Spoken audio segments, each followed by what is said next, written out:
ಹೊಸತರ ಏನೇ ಇದ್ದರೂ ನಿನ್ನ ನಂತರ ನಾನು ಕಾಯುವ ಪ್ರತಿ ನಿಮಿಷವೂ ನೀನೆ ಗೊಂದಲ ನೀನೆ ಉತ್ತರ ಮೌನದಲ್ಲೇ ಮಾತನಾಡುವ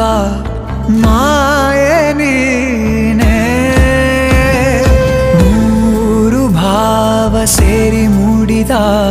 ಸಾಲು ನೀ